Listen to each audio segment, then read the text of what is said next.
Si uno echa un ojo a los diferentes anuncios de vulnerabilidades que pueden tener los diferentes dispositivos de diferentes fabricantes, vamos a ver que en muchos de ellos existe un común denominador y es aplicar medidas a nivel de red. Y eso es muy importante porque la verdad que nos permite controlar los accesos a equipos que pueden ser potencialmente vulnerables sin necesidad de tener que actualizarlos, muchas veces porque el entorno no lo permite o porque introducimos un riesgo mayor al que queremos mitigar. Por ello, la seguridad a nivel de red es fundamental. Sin embargo, existe mucha literatura y muchos términos que hablan de separación, segregación, segmentación, microsegmentación, etc.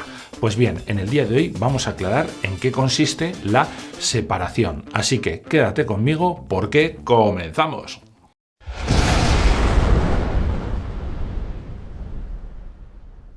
Que los cortafuegos son un sistema de seguridad perimetral y que son necesarios dentro de la organización, eso es algo que ya nadie discute ni puede discutir.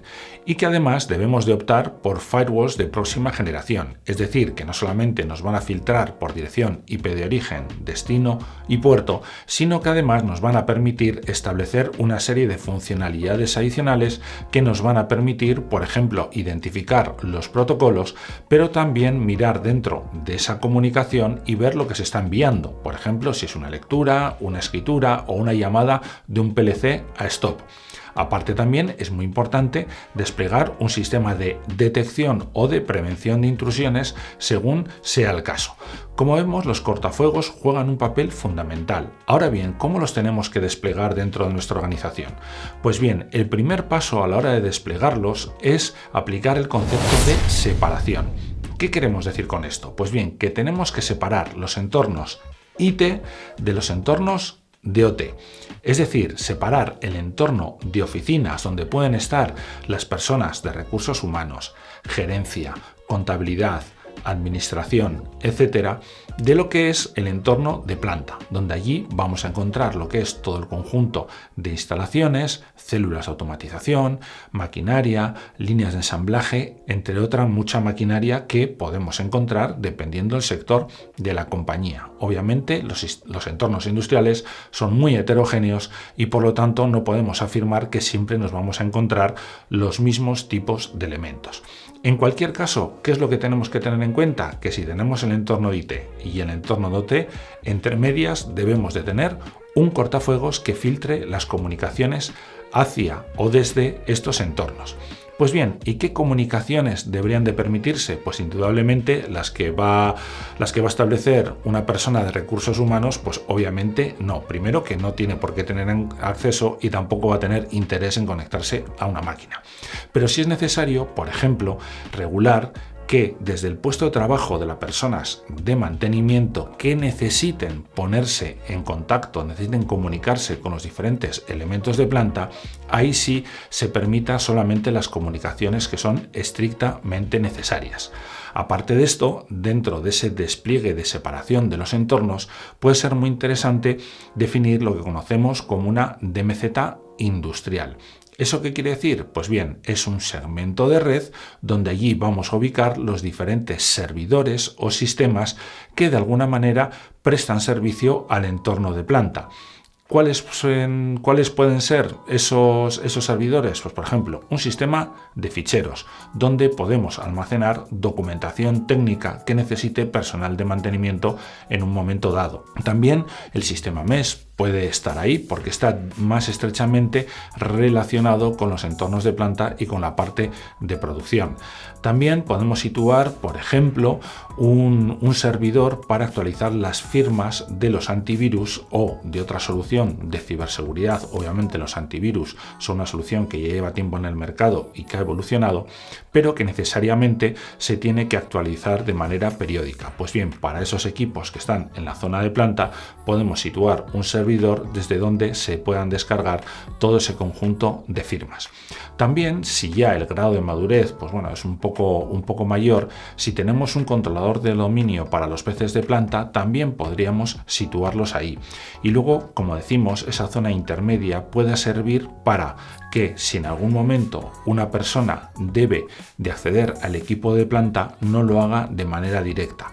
podemos colocar en esta DMZ un servidor de salto, por ejemplo de escritorio remoto, de tal manera que yo permito en el cortafuegos el acceso a ese servidor y desde allí poder abrir una sesión o un escritorio que desde esa dirección IP del servidor me pueda comunicar con el equipo de planta que yo necesito. Como decimos, en esto consiste lo que es la separación, algo distinto del concepto de segmentación o de segregación que abordaremos en otro vídeo, pero quiero que quede claro lo que conocemos por ello. Dependiendo de la literatura, de quién lo escriba, muchas veces estos conceptos se tienden a mezclar y es importante tenerlos claros. Una cosa es separar el entorno de IT del de OT y luego otra cosa diferente es solamente el entorno de OT separarlo en diferentes áreas o zonas funcionales. Como decimos, el concepto es claro, separar el entorno IT del de planta. Eso es la primera fase, lo primero que tenemos que hacer. Luego ya el entorno de planta lo vamos a dividir, como decimos, en zonas menores, pero lo primero es separar los dos entornos. ¿Para qué? Para reducir el grado de exposición de los equipos de planta, que son, bueno, los que queremos proteger. Aquí también hay un aspecto necesario y es que cuando montamos un cortafuegos generalmente lo vamos a hacer a nivel de capa 3, que es como funcionan por defecto.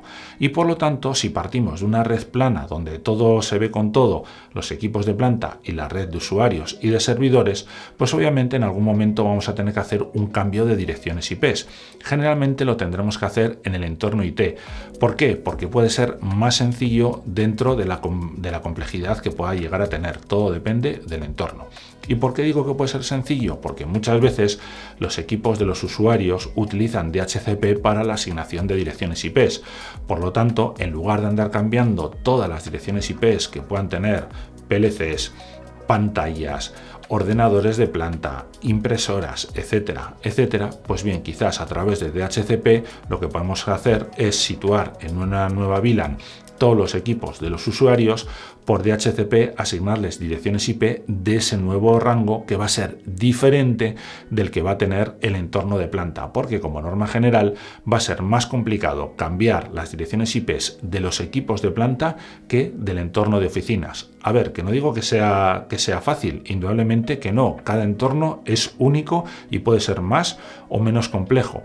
Y ya no digo si la organización tiene un tamaño considerable y por lo tanto puede haber una duplicidad de direccionamientos en cada una de las sedes, pero ya puestos a intervenir, mejor hacerlo en el entorno IT. Como hemos dicho, los cortafuegos no solamente filtran por direcciones IP de origen, destino, puerto, sino que además pueden tener funcionalidades avanzadas. ¿Y qué es lo que ocurre? Que una vez que los desplegamos, lo primero que tenemos que hacer es obviamente establecer unas reglas. Tenemos que identificar tráfico y cuando los ponemos en marcha, pues por defecto vamos a permitir todo el tráfico. No obstante, puede ser conveniente o es conveniente, mejor dicho, aplicar estas funcionalidades, pero en modo monitor. ¿Qué quiero decir con esto? Que simplemente va a identificar el tráfico, pero no le vamos a decir que corte nada, porque de esa manera nosotros lo que vamos a hacer va a ser tener visibilidad de todas esas comunicaciones y por lo tanto vamos a poder de manera progresiva configurar todas las reglas que sean necesarias. Y ahora bien, te preguntarás qué debes de tener en cuenta a la hora de poner un cortafuegos. Pues bien, una vez que has hecho toda esa labor a nivel de red de definir diferentes VLANs para el entorno de IT y donde van a ir ubicados los equipos en los nuevos segmentos, pues tendrás que configurar primero que todo una regla que permita dejar pasar todo el tráfico, porque si partes de una red plana no vas a tener conocimiento del todo el tráfico existente, porque en una red plana todos los equipos tienen visibilidad a nivel de capa 2, porque están dentro del mismo segmento de red. Pero no obstante, lo que es interesante es que configures, por ejemplo, esas funcionalidades avanzadas que tienen los firewalls de próxima generación y que son los que debemos de instalar hoy en día en nuestras organizaciones. Y en ello, pues podemos aplicar, por ejemplo, el control de aplicación, es decir, aplicar Deep Packet Inspection. ¿Esto qué consiste? Pues bien, voy a identificar no solamente los protocolos industriales, sino también el software que genera cierto tipo de tráfico. De esa manera vamos a tener visibilidad de cuáles son las comunicaciones a nivel de capa 7 que se producen dentro de estos dos entornos. Y luego también es muy recomendable instalar o configurar un sistema de detección o de prevención de intrusiones dentro de ese mismo cortafuegos para ver si existe alguna anomalía en los flujos de tráfico. De esa manera, ¿qué es lo que vamos a hacer? Pues bien, tener visibilidad. Obviamente no vamos a cortar nada de tráfico, pero lo que sí vamos a hacer va a ser tener visibilidad para a partir de ahí configurar las reglas que de alguna manera sean un reflejo de las diferentes actividades que deben de estar autorizadas o que deben de ser propios del funcionamiento de los sistemas. Es decir, de si un servidor o una aplicación instalada en un servidor se conecta con la CPU de un PLC o no, o simplemente que es algo que se ha quedado ahí, pero que en realidad el cortafuegos a partir de ahora no lo debe de dejar pasar. Con lo cual es fundamental tener visibilidad, pero como decimos, si no tenemos información, mejor dejar pasar todo de manera excepcional y temporal y empezar a trabajar en la elaboración y la configuración de esas reglas que permitan solamente el tráfico que sea estrictamente necesario. Y luego ya por último, remarcar un aspecto muy importante. Generalmente cuando vemos los diagramas de esos cortafuegos que están en el medio de los dos entornos de IT o de OT, vemos la figura de un cortafuegos, pero debemos de tener en cuenta que aquí se deben de instalar o desplegar dos cortafuegos en paralelo. ¿Para qué? Para conseguir lo que llamamos la alta disponibilidad. Es decir, si un equipo de los que está filtrando el tráfico cae, debe de haber otro que siga filtrando el tráfico y por lo tanto siga manteniendo la seguridad en las comunicaciones. Aquí el despliegue puede ser principalmente de dos modos: activo-pasivo, es decir, siempre hay funcionando un equipo y si este cae entra a funcionar el siguiente, o también podemos tenerlo en activo-activo. ¿Eso qué quiere decir? De que los dos equipos están funcionando de manera simultánea y si uno de ellos cae, de alguna manera hereda o toma las comunicaciones que estaban pasando por el primero y comienza a filtrarlas. En este despliegue hay que tener en cuenta que los dos nodos de este clúster de cortafuegos deben estar comunicados entre sí a través de un enlace que podemos denominar como de Heartbeat, de que en todo momento un cortafuegos le está indicando al otro cuáles son las sesiones que tiene abierta para que si en algún momento cae no las corte, sino que las siga manteniendo.